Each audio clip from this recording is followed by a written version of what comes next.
जैव विविधता संरक्षण। जैव विविधता का संरक्षण कैसे किया जाता है? जैव विविधता का संरक्षण का मतलब क्या है कि जो जैव विविधता है, जैव विविधता मतलब क्या होता है? जीवों की विविधता, है ना। किसी क्षेत्र में बहुत सारे जीव जंतु, पेड़ पौधे विभिन्न तरीके के पाए जाते हैं, तो उनकी जो संख्या है वह बनी रहे, विविधता बनी रहे, है ना, वो नष्ट ना होने पाए, उसी को संरक्षित करना होता है। क्यों संरक्षित करना होता है? क्योंकि उससे हमको बहुत सारे फायदे हैं। जैव विविधता जब संतुलन में रहता है तो पर्यावरण में भी संतुलन बना रहता है, और जब पर्यावरण संतुलित है तो हमारा जीवन यापन भी सही से चलता रहेगा। तो इसीलिए हमको जैव विविधता का संरक्षण करना है। जैव विविधता के संरक्षण से हमको बहुत सारी ऐसी चीज़ें मिल जाती हैं जिनका मूल्य भी हम नहीं निकाल सकते हैं। जैव विविधता मतलब पेड़ पौधे संरक्षित हैं तो शुद्ध ऑक्सीजन मिल रही है, बहुत सारे जीव जंतु हैं तो बहुत सारे लोगों का भोजन भी चल रहा है ना। तो उससे क्या है, हमको बहुत सारे फायदे होते हैं, इसीलिए हम उनको संरक्षित भी करते हैं। तो संरक्षण दो तरीके से किया जाता है। एक है स्वस्थाने, इन सीटू, एक है बाह्य स्थाने,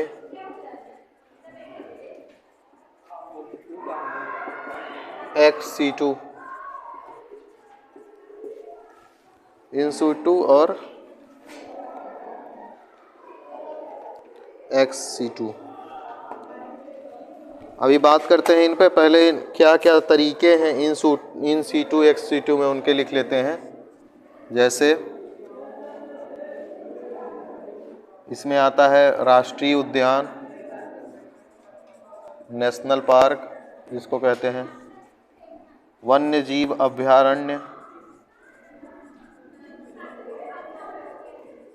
wild life sanctuary, biosphere reserve,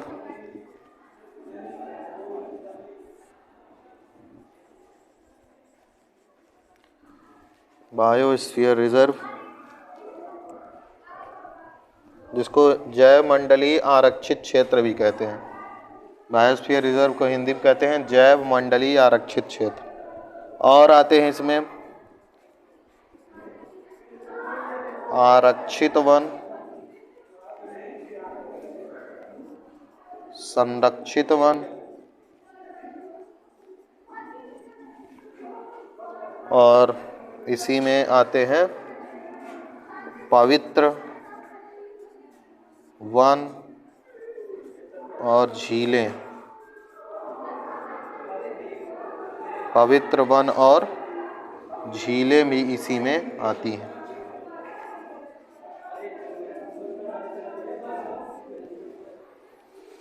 तो जब इन सीटू में ये सब आ रहा है तो एक सीटू में क्या क्या आएगा? एक सीटू में आता है चिड़ियाघर, चिड़ियाघर जिसको आप जू भी कहते हैं। दूसरा आता है वनस्पति उद्यान, बॉटनिकल गार्डन, जीन बैंक, बीज बैंक,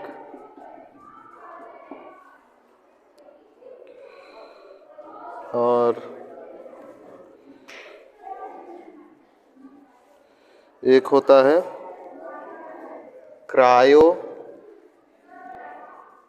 प्रिजर्वेशन, क्रायो प्रिजर्वेशन, और बहुत सारे हैं, तो इतना समझिए कि ये है।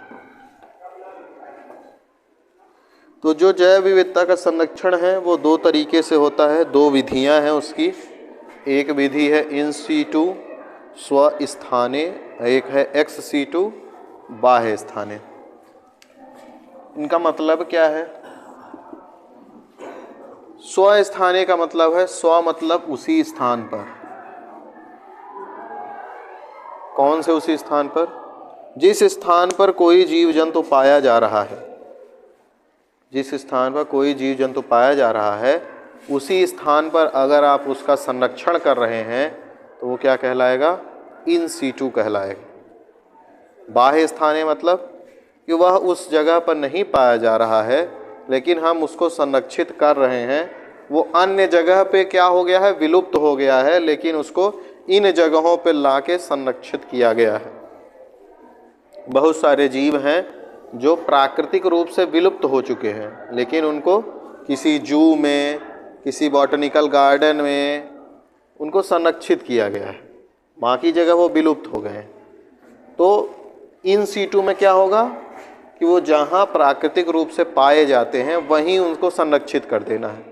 ऐसा कैसे करेंगे? या तो नेशनल पार्क बना देंगे, वाइल्ड लाइफ सेंचुरी बना देंगे, बायोस्फीयर रिजर्व बना देंगे, संरक्षित वन घोषित कर देंगे, आरक्षित वन घोषित कर देंगे। अभी पढ़ेंगे क्या है सब।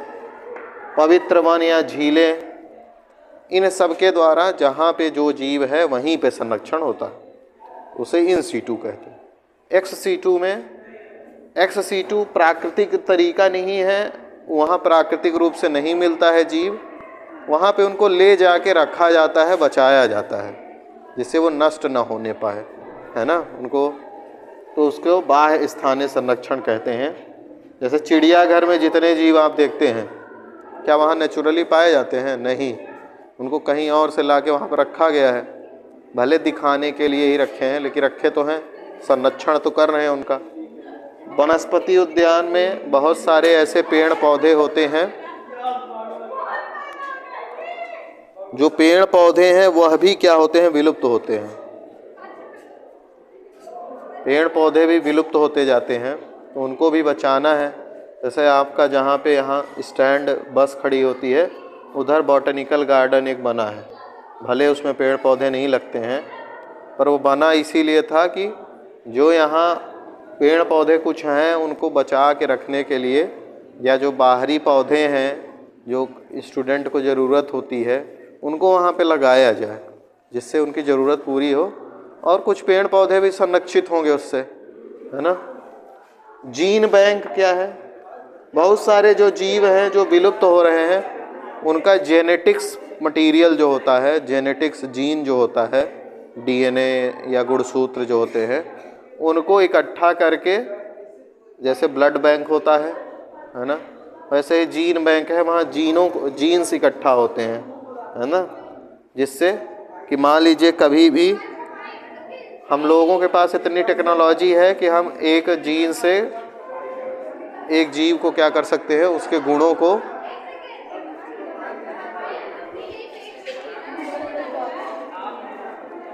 क्या है जी तुम लोगों का, जाओ अंदर, जाओ पहले तुम अंदर।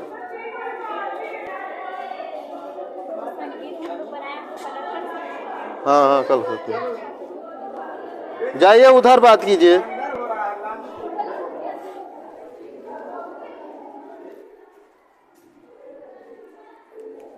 तो जीन बैंक में जो जीव हैं उनके गुण, जीन में क्या होता है, उनके गुण होते हैं, है ना। जैसे हमारे बालों का रंग कैसा है, हम दिखते कैसे हैं, यह जीन डिसाइड करते हैं, है ना। तो वो जीन में उनको संरक्षित करते हैं। बीज बैंक मतलब बहुत सारे जो जैसे बहुत सारे जो प्रजातियां हैं बीजों की वो नष्ट हो रही हैं। हम लोग पहले देसी धान, देसी गेहूं बोते थे, अब डंकल का बो रहे हैं, है ना, जो कि कैसे हैं, मिश्रित हैं, उसको क्या कहते हैं, हाइब्रिड है ना। तो हमारा जो देसी बीज थे वो सब नष्ट होते जा रहे हैं, तो उनको बचा के रखना है। क्यों? क्योंकि वो ऐसे बीज थे जो कि विभिन्न जो वास्तव में यहाँ के एनवायरनमेंट में अपने से भी उग सकते हैं, उनको नहीं उगाया जाएगा तब भी। लेकिन अब हम लोग जो बीजों को बो रहे हैं इनकी बड़ी केयरिंग करनी होती है, बहुत सारे कीटनाशकों से बचाना है, पानी देना है ना, और खाद डालनी है। तो बीजों को बचाने के लिए बीज बैंक बना दिया गया। क्रायो प्रिजर्वेशन क्या है? क्रायो मतलब होता है बहुत निम्न तापमान। कुछ चीज़ों को बहुत ही निम्न तापमान में क्या रखते हैं, सुरक्षित करके रखा जाता है ना। जैसे इसमें प्रयोग होता है नाइट्रोजन का, लिक्विड नाइट्रोजन प्रयोग होती है -196 डिग्री सेल्सियस। जो नाइट्रोजन है, जो गैस है, नाइट्रोजन एक गैस है, तो अगर उसका तापमान कम करते जाएंगे तो धीरे धीरे वो गैस किस में बदलती जाती है, लिक्विड में। तो -196 डिग्री सेल्सियस पर लिक्विड नाइट्रोजन हो जाता है, जिसमें बहुत सारे पदार्थों को सुरक्षित रखा जाता है। उसी को क्रायो प्रिजर्वेशन कहते हैं। और वह पदार्थ नष्ट नहीं होगा, जैसे आज रखेंगे उसको कितने भी साल बाद निकालिए वो ऐसा ही मिलेगा आपको, है ना। तो ये तो बाह्य स्थान है, मतलब जीवों को बाह्य उनके निवास स्थान से अलग ले जाके संरक्षित कर रहे हैं। क्या फ़ायदा है इससे? फ़ायदा यह है कि जीव संरक्षित हो रहे हैं, है ना, थोड़ा विलुप्त नहीं हो जा रहे हैं, एकदम बचे हुए हैं थोड़ा बहुत, है ना। और क्या है, लोगों को जानकारी भी प्राप्त होती है। बॉटनिकल गार्डन में है, यहाँ अगर है तो बच्चे जाएंगे, पढ़ेंगे, स्टडी करेंगे। जू लोग देखने जाते हैं, वहाँ बहुत सारी जानकारी लिखी होती है उन जीवों के बारे में, और ये सब तो हैं ही, ठीक है। इसमें महत्वपूर्ण ये वाला है इन सीटू, है ना, जिसमें जहाँ पे जीव जंतु हैं वहीं पे उनका क्या किया जाता है, संरक्षण किया जाता है। तो इसमें पहला जो हम लोग पढ़ेंगे वो नेशनल पार्क पढ़ेंगे। तो अगर भारत में पहला नेशनल पार्क देखा जाए तो 1936 में कार्बेट जो नेशनल पार्क, अब जिसका नाम है कार्बेट, 1936 में पहला नेशनल पार्क इंडिया में बनाया गया, जिसका पहली नाम था हैली, बाद में इसे को कार्बेट कहा गया, कार्बेट नेशनल पार्क। ये पहला नेशनल पार्क है, ठीक है। उसके बाद से कई सारे नेशनल पार्क हैं, अब बहुत सारे हैं, है ना। उनकी संख्या बीच बीच में बदलती रहती है, क्योंकि नेशनल पार्क हम बनाते रहते हैं। कार्बेट नेशनल पार्क उत्तराखंड में है ना।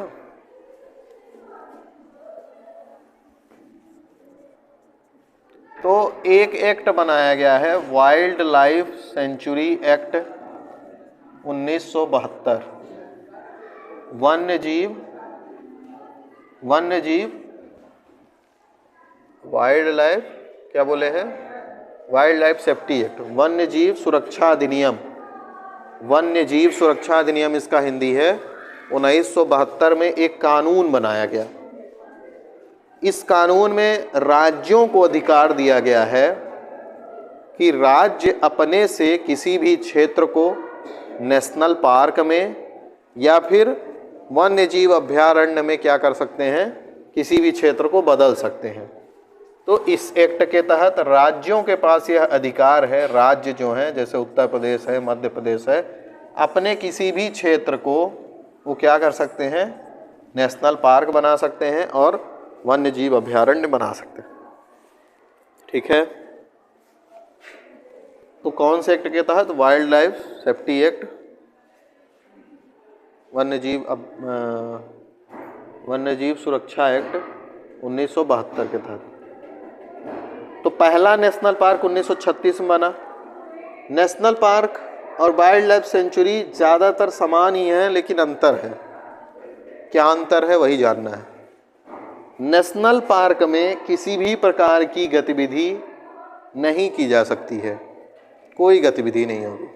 कैसी कोई गतिविधि? मानवीय गतिविधि। मानव को ना तो वहाँ लकड़ी उकड़ी बिनने के लिए बोला जा सकता है कि जाओ, मानव मतलब प्रवेश वर्जित है ना। क्यों? क्योंकि वहाँ पे ज़्यादा अच्छे से जीवों को सुरक्षित रखा जाता है, और नेशनल पार्क में कई सारे जीवों को एक साथ सुरक्षित रखते हैं। वाइल्ड लाइफ सेंचुरी में कुछ विशेष जीवों के लिए बनाया जाता है।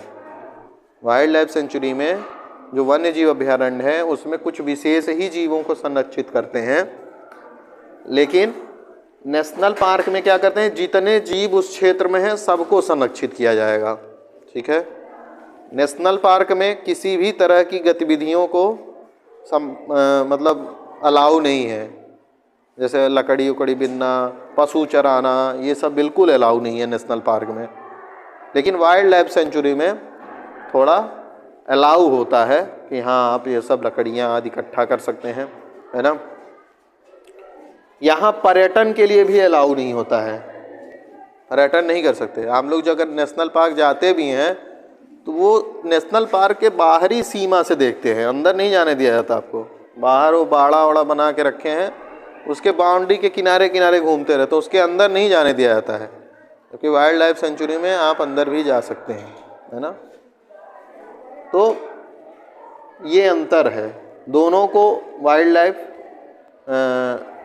एक्ट जो सेफ्टी एक्ट है 1972 के तहत ही बना सकता है स्टेट, और नेशनल पार्क मतलब कोई भी एक्टिविटी अलाउ नहीं है।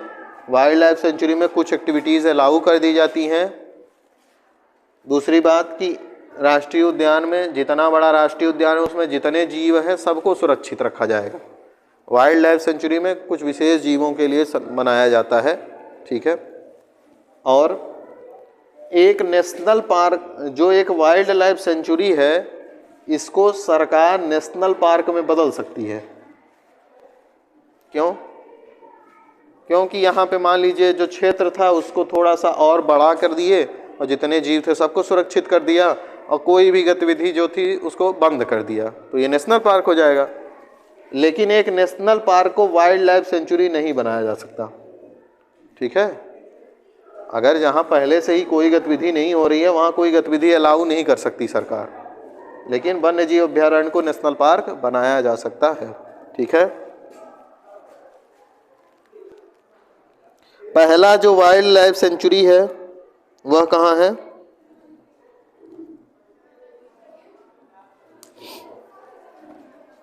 वह है काजीरंगा में। काजीरंगा कहाँ है?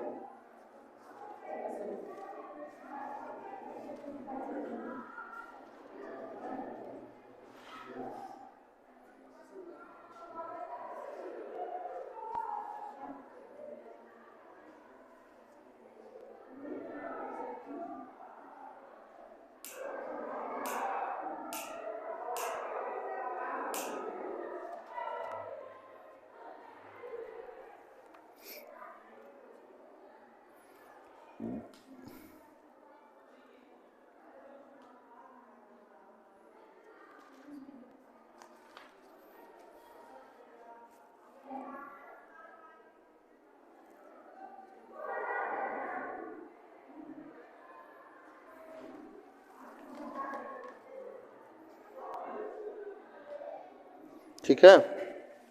तो काजीरंगा कहाँ है? असम में है। 1916 में बनाया गया था इसको। 1916 में जो पहला क्या है राष्ट्रीय वाइल्ड लाइफ सेंचुरी, जिसका नाम क्या है? काजीरंगा, ठीक है, काजीरंगा। आपका काम क्या है? आपके लिए होमवर्क ये है कि आपको बहुत सारे नेशनल पार्क जितने हैं सबका नाम और उनकी लोकेशन किस स्टेट में है इसको याद रखना है, ठीक है ना, क्योंकि ये जीएस और जीके के हिसाब से भी बहुत महत्वपूर्ण है। आपसे कई क्वेश्चन पूछते रहते हैं कि कहाँ पाया जाता है, कहाँ पाया जाता है नेशनल पार्क, तो वो बहुत सारे हैं, वो आप पढ़ लेंगे, क्योंकि उसको वो फैक्ट है, उसमें मैं कुछ नहीं कर सकता हूँ, उसको आपको पढ़ना ही है, उसको खुद याद करना पड़ेगा, है ना। और वाइल्ड लाइफ सेंचुरी का भी है। वाइल्ड लाइफ सेंचुरी बहुत सारी संख्या में है, तो सब को नहीं पढ़ना है, कुछ कुछ महत्वपूर्ण होते हैं जिनको आप क्या कर सकते हैं, देख सकते हैं, ठीक है। तो ये हो गया हमारा नेशनल पार्क और वाइल्ड लाइफ सेंचुरी।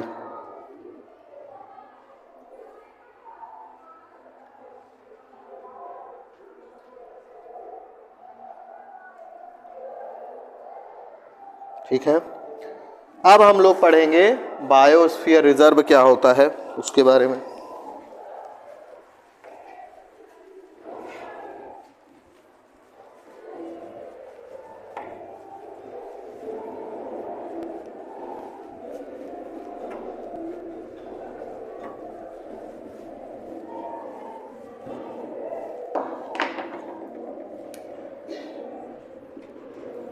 जैव मंडल आरक्षित क्षेत्र, बायोस्फीयर जो रिजर्व होता है वह दो तरीके का होता है। एक संस्था है विश्व में कार्य करती है, यूनेस्को। यूनेस्को संस्था है, कार्य करती है। इसके बारे में आपको जानकारी इकट्ठा करना है, होमवर्क लिख लीजिए। इसकी स्थापना कब हुई, हेडक्वार्टर कहाँ पे है, ठीक है। यूएन की एक बॉडी है ना, एजुकेशनल सोशल कल्चरल ऑर्गेनाइजेशन, ठीक है ना, साइंटिफिक, हाँ साइंटिफिक। तो यूनेस्को जो है ये एक प्रोग्राम चलाती है, man and biosphere, map. UNESCO एक प्रोग्राम चलाती है, मैप। ये शायद 1971 के आसपास शुरू किया गया, ठीक है। Man and biosphere program, man and biosphere program, ठीक है। तो ये प्रोग्राम कौन चलाता है, यूनेस्को चलाता है। देश क्या करते हैं, जैसे भारत है, वो अपने यहाँ बहुत सारे बायोस्फीयर रिजर्व को क्या करते हैं, बनाते हैं। उसकी बनाना क्या है, उसको जितना क्षेत्रफल है आपके पास उसी को आप नोटिफाइड कर देते हैं कि इतना क्षेत्रफल क्या है, बायोस्फीयर रिजर्व है। उस बायोस्फीयर रिजर्व में बहुत सारी चीज़ें आती हैं। एक बायोस्फीयर में हो सकता है कई नेशनल पार्क हो जाएं या कई वाइल्ड लाइफ सेंचुरी भी हो सकती है ना। बायोस्फीयर रिजर्व बहुत बड़ा क्षेत्र होता है ना, और उसमें नेशनल पार्क भी आ सकता है, वाइल्ड लाइफ सेंचुरी भी आ सकता है, कोई जलीय क्षेत्र है वो भी शामिल हो सकता है ना। तो बायोस्फीयर रिजर्व एक बड़ा क्षेत्र है।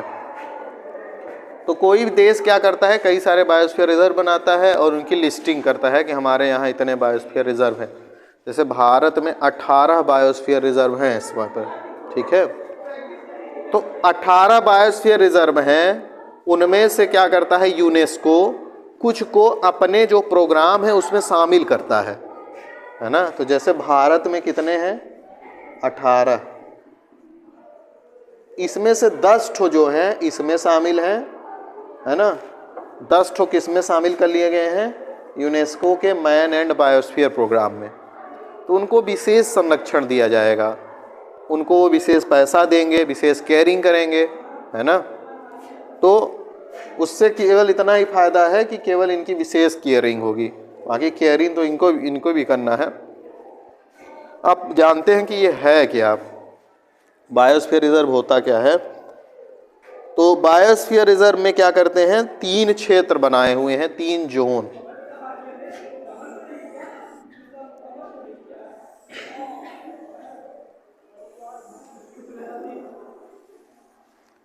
जो सबसे बीच का क्षेत्र है वह है कोर क्षेत्र, कोर क्षेत्र। फिर इसके बाद जो है वह है बफर क्षेत्र, बफर जोन या बफर क्षेत्र। फिर है संक्रमण क्षेत्र, ट्रांजिशन जोन।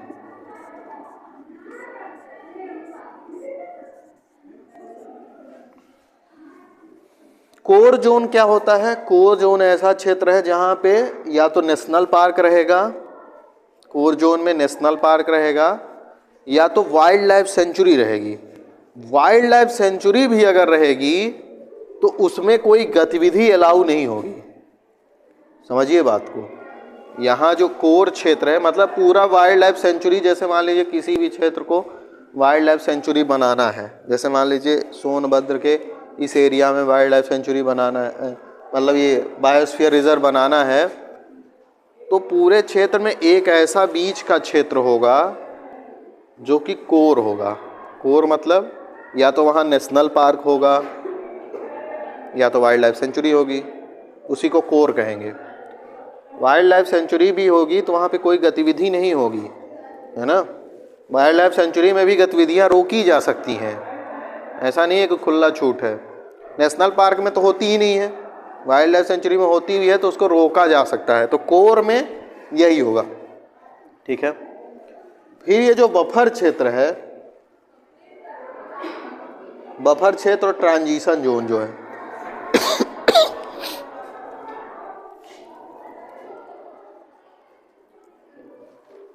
इस कोर क्षेत्र में रिसर्च आदि हो सकता है, ठीक है ना। वो रिसर्च कोई गतिविधि तो है नहीं, उसमें कुछ विनाश होता नहीं, उसमें केवल साइंटिफिक जाते हैं, रिसर्च करते हैं। तो कोर क्षेत्र में और गतिविधियां नहीं, केवल रिसर्च हो सकता है, रिसर्च किया जा सकता है। जो बफर क्षेत्र है वह कोर क्षेत्र के चारों ओर का क्षेत्र होता है, जिसको पर्यावरणीय, शिक्षा, एजुकेशनल, पर्यटन, मनोरंजन आदि के लिए क्या करते हैं, ओपन किए रहते हैं। वहाँ पे लोग आ जा सकते हैं इस बफर क्षेत्र में, ठीक है ना। कोर क्षेत्र के चारों ओर बफर क्षेत्र है, यहाँ पे लोग घूमने जा सकते हैं, कोई एजुकेशनल प्रोग्राम चला रहा है, पर्यटन के क्षेत्र है, वो बनाया जा सकता है बफर क्षेत्र। ट्रांजिशन जोन जो है यह इसका और जो सामान्य जीवन है उसके बीच का क्षेत्र है। सामान्य जो लोग आदि रहते हैं उनके और ये जो बायोस्फीयर रिजर्व है उनके बीच का ये जो क्षेत्र है उसको संक्रमण क्षेत्र कहते हैं।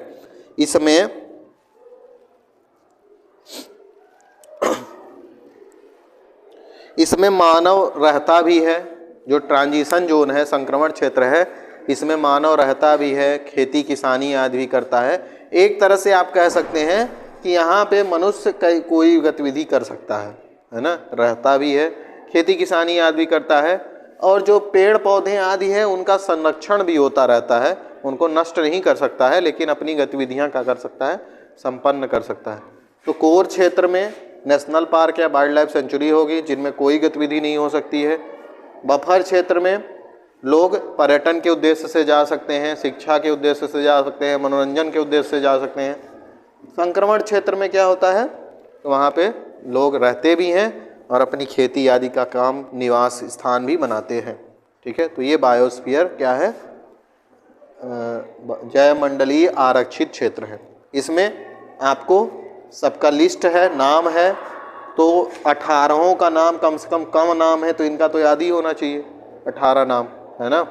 और ये भी याद रखिए कि 10 ठो कौन से जिसमें है यूनेस्को में शामिल किए गए हैं। जैसे सबसे पहला जो बायोस्फीयर रिजर्व बनाया गया था वो बनाया गया था नीलगिरी को। नीलगिरी क्षेत्र है, नीलगिरी क्षेत्र, इसको 1986 में पहला बायोस्फीयर रिजर्व बनाया गया था नीलगिरी में, ठीक है ना। तो जैसे जो यूनेस्को के अंतर्गत बायोस्फीयर रिजर्व है उनमें नीलगिरी है और नंदा देवी है, नोकरेक है। नंदा देवी है कहाँ पे, उत्तराखंड में, नोकरेक है मेघालय में, फिर सुंदरबन है पश्चिम बंगाल में, ग्रेट निकोबार भी है ना। तो ये बहुत सारी लिस्ट है, इसमें है मेरे, इसमें देख लीजिएगा। तो ये क्या हुआ आपका biosphere reserve.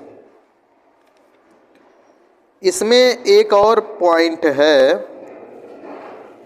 Biodiversity hot spot, जैव विविधता, हिंदी में गर्म क्षेत्र कहते हैं लेकिन उसका कोई मतलब नहीं है, सिंपल सा उसको जानिए, बायोडाइवर्सिटी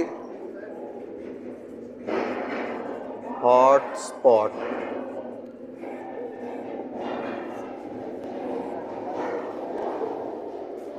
क्या होता है बायोडाइवर्सिटी हॉट स्पॉट?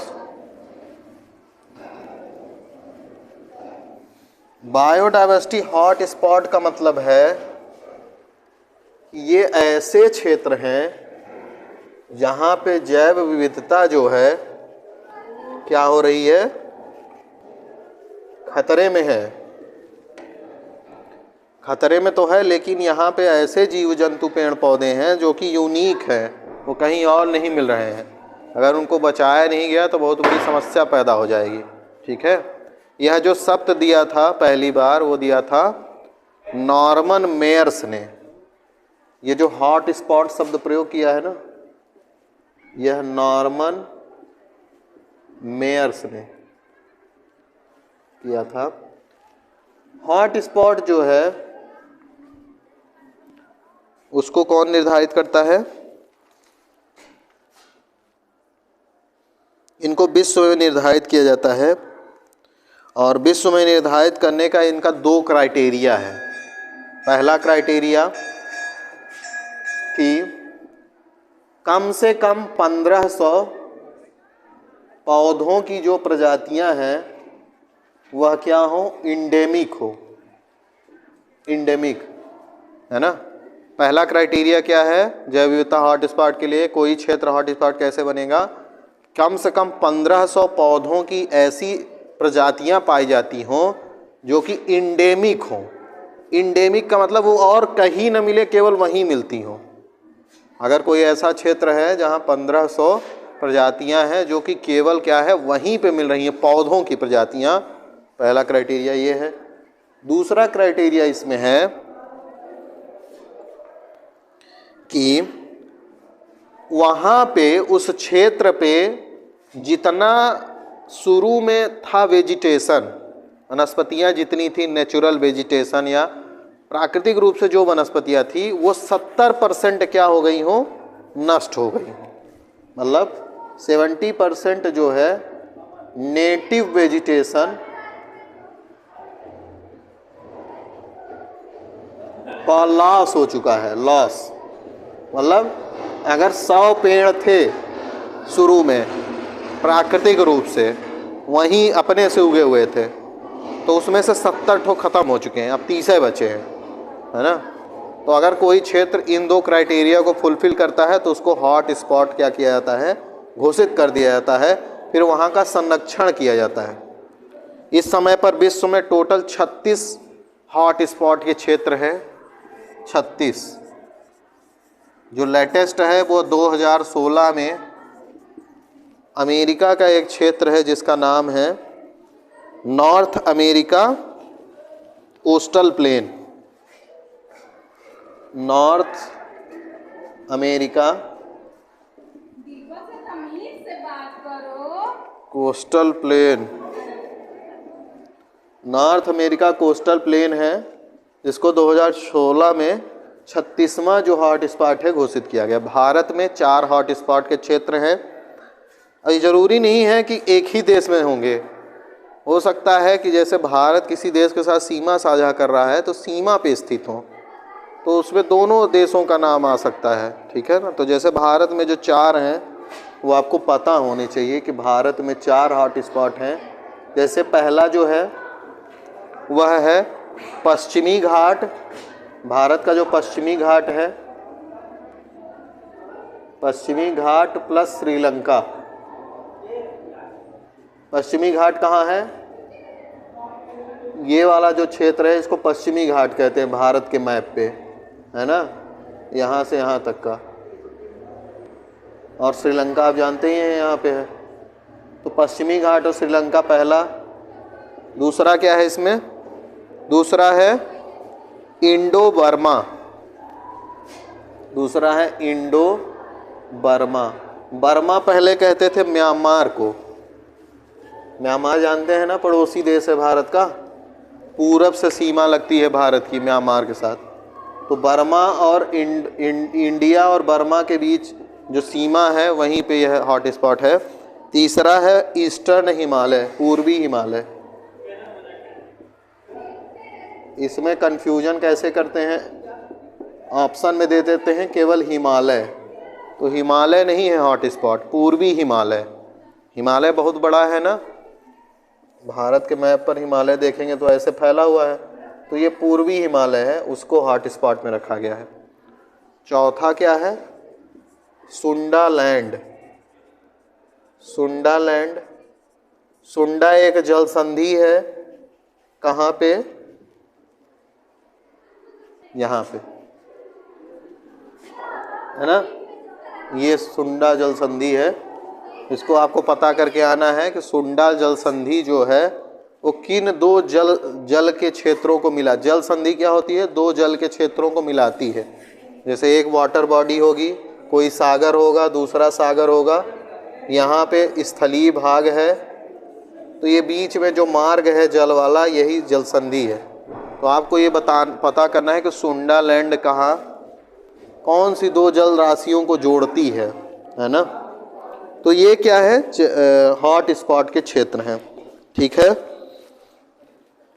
इसमें कुछ और लिखे थे हम इन सीटू वाले में, जैसे एक लिखे थे आरक्षित वन। आरक्षित वन को इंग्लिश में कहते हैं रिजर्व फॉरेस्ट। आरक्षित वन, आरक्षित वन।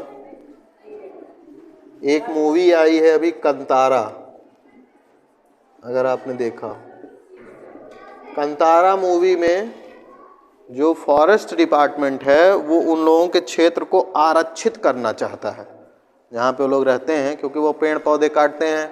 जनजातियाँ हैं, वो जनजातियाँ जंगलों में रहती हैं, वहीं से पेड़ पौधे काट के अपना जीवन यापन करते हैं। तो आरक्षित करना चाहते हैं, तो उससे क्या हो जाएगा, आरक्षित जब कोई क्षेत्र हो जाता है वन, तो उसमें बिना परमिशन के कुछ भी नहीं कर सकते आप। बिना परमिशन के आप उसको काट पीट नहीं कर सकते हैं, पेड़ पौधों को नहीं काट सकते हैं। तो वही विवाद होता है उन लोगों के बीच में, जनजातियों के बीच में और फॉरेस्ट डिपार्टमेंट के बीच में, कि क्यों उसको आरक्षित कर रहे हैं, वो पेड़ पौधे भी नहीं काट पाएंगे। तो आरक्षित वन मतलब कि जब तक अनुमति नहीं दी जाएगी तब तक कुछ नहीं कर सकते हैं। ठीक है। एक होता है संरक्षित वन। आरक्षित को कहते हैं रिजर्व फॉरेस्ट, संरक्षित को कहते हैं प्रोटेक्टेड फॉरेस्ट। संरक्षित में क्या होता है कि इसमें जब तक रोका न जाए तब तक आप गतिविधियां करते रहिए। संरक्षित में जब तक कोई रोके नहीं तब तक कुछ भी गतिविधि करते रहिए, पेड़ पौधे काटते रहिए, अपना भैंस गाय चराते रहिए। ठीक है। लेकिन आरक्षित में जब अनुमति दी जाएगी तभी करना है कोई भी गतिविधि। ठीक है, बात समझ में आ रही कि नहीं। आरक्षित में अनुमति हो तभी गतिविधि होगी, और संरक्षित में जब तक रोके नहीं तब तक गतिविधि होती रह सकती है। एक और हम आप लोगों को लिखाए थे, पवित्र वन और झीलें। पवित्र वन और झीलें, पवित्र वन प्लस झीलें। जैसे जो जनजातियां होती हैं ना, उनके लिए जो वन है और जो झीलें हैं बहुत महत्वपूर्ण होते हैं, वही उनके देवी देवता होते हैं। जैसे कंतारा ही मूवी में वहाँ के देवी देवता हैं पंजुगली करके, है ना। तो वो क्या है, प्रोटेक्टर है उनके, वो उनकी पूजा करते हैं कि वो उनको प्रोटेक्ट करेंगे। तो बहुत सारी जनजातियाँ बहुत सारे वन के क्षेत्रों को ही पवित्र मान लेते हैं। जैसे आप लोग पीपल के वृक्ष को पवित्र मानते हैं, तुलसी को पवित्र मानते हैं, उसकी पूजा करते हैं। यह एक ट्रेडिशनल तरीका है पेड़ पौधों को बचाने का। जब आप उसकी पूजा करते हैं तो आप उसको काटेंगे तो है नहीं, तो बचा रहेगा ना। आप किसी जीव की पूजा कर रहे हैं, उसको काटेंगे तो है नहीं। भारत में क्यों मांस जो है, भारत में इतने ज़्यादा जानवर हैं, लेकिन भारत जो मीट का एक्सपोर्ट करता है बहुत कम करता है। क्यों? क्योंकि सेंटिमेंट्स है ना हमारे जानवरों के साथ, हम उनकी पूजा करते हैं, उनको कैसे काट दें, है ना। तो इससे संरक्षण होता है, ये तरीका है संरक्षित करने का। तो हमारे पूर्वज ये जानते थे तो वो इसी तरीके से करते थे कि हम उनकी पूजा करेंगे तो हम पेड़ पौधों को काटेंगे नहीं, तो उनका संरक्षण होता रहता है। तो पवित्र वन और जो झीलें हैं उसको क्या करते हैं, जो जनजातियां हैं उनको सुरक्षित रखती हैं। झीलों को गंदा नहीं होने देंगे, है ना। बहुत सारे झील जो है, जैसे हम गंगा नदी की पूजा करते हैं, है ना, तो हम उसके लिए कई प्रोग्राम चला रहे हैं ना साफ सफाई के। जो आसपास तालाब होता है जिसमें पूजा पाठ होता है उसको भी गांव वाले सुरक्षित रखते हैं, साफ सफाई कराते हैं खुद पैसा देके, है ना। तो इस तरीके से इन सीटू में ये भी शामिल होते हैं। इन सीटू ही है ना, ये जंगल में है, खुद वहीं पे सुरक्षित किया जा रहा है। तो इस तरह से हमने जो जैव विविधता के संरक्षण के लिए विभिन्न प्रयास थे या विभिन्न टाइप थे उनको पढ़ लिया है। इसमें आप नेशनल पार्क पढ़ लीजिएगा, उनके लिस्ट जो है कहाँ कहाँ कैसी हैं। वाइल्ड लाइफ सेंचुरीज बहुत सारे हैं, उनको पढ़ लीजिएगा। और बायोस्फीयर रिजर्व के 18 जो वो हैं, ठीक है।